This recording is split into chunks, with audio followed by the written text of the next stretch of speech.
அரசியல் செய்திகளை உடனுக்குடன் தெரிந்து கொள்ள நம்ம அரசியல் நியூஸ் தமிழ் சேனலை சப்ஸ்கிரைப் பண்ணிக்கோங்க.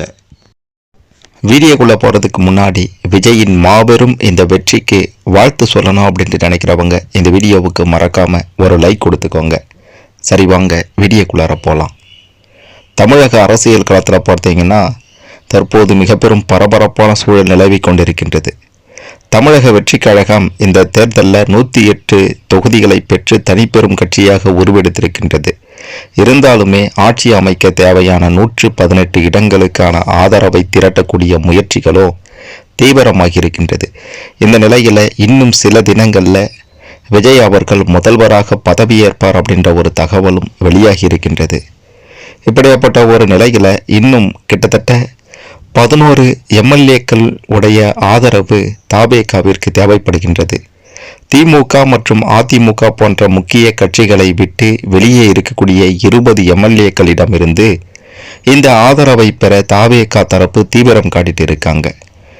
இதனுடைய ஒரு பகுதியாகத்தான் பார்த்தீங்கன்னா தாவேகா கட்சி காங்கிரஸ் மற்றும் பாமகவுடனும் பேச்சுவார்த்தை நடத்திட்டு இருக்கு. தாவேகாவுக்கு காங்கிரஸ் கட்சி ஆதரவு அளிப்பது கிட்டத்தட்ட உறுதியாகிடுச்சு. இருந்தாலும் அவங்க என்ன சொல்லியிருக்காங்கன்னா, அதாவது பாஜக அதனுடைய கூட்டணியில் இருக்கக்கூடிய அதிமுக பாமக போன்ற கட்சிகளுடன் ஒருபோதும் நீங்கள் ஆதரவு கேட்கக்கூடாது அப்படின்ட்டு காங்கிரஸ் கட்சி மேலிடம் தாவேகாவுக்கு ஒரு நிபந்தனை விதித்திருக்கின்றது.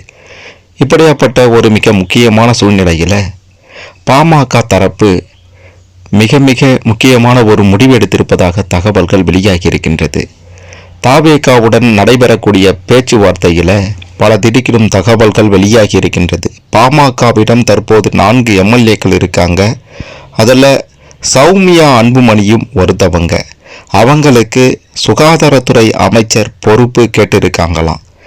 சுகாதாரத்துறை அமைச்சர் பதவியை கொடுத்தால் மட்டுமே இணைவோம் அப்படின்ற மாதிரி தாவேகாவிற்கு அதிர்ச்சி கொடுத்திருக்காங்க. பனையூரில் இன்னைக்கு பாமக தலைவர் அன்புமணி ராமதாஸ் தலைமையிலான அந்த கட்சியினுடைய எம்எல்ஏக்கள் முக்கிய ஆலோசனை கூட்டமும் நடைபெற இருக்கு. இந்த நிலையில தான் சௌமியா அன்புமணி அவர்களுக்கு சுகாதாரத்துறை அமைச்சர் பதவி கொடுத்தாதான் நாங்கள் இணைவோம் அப்படின்ற மாதிரி ஒரு கண்டிஷனையும் போட்டிருக்காங்க.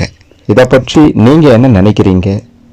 அமைச்சர் பதவி தர வேண்டுமா வேண்டாமா? கூட்டணியில் இணைக்க வேண்டுமா வேண்டாமா? உங்களுடைய கருத்துக்களை மறக்காம கமெண்ட்ல சொல்லுங்க.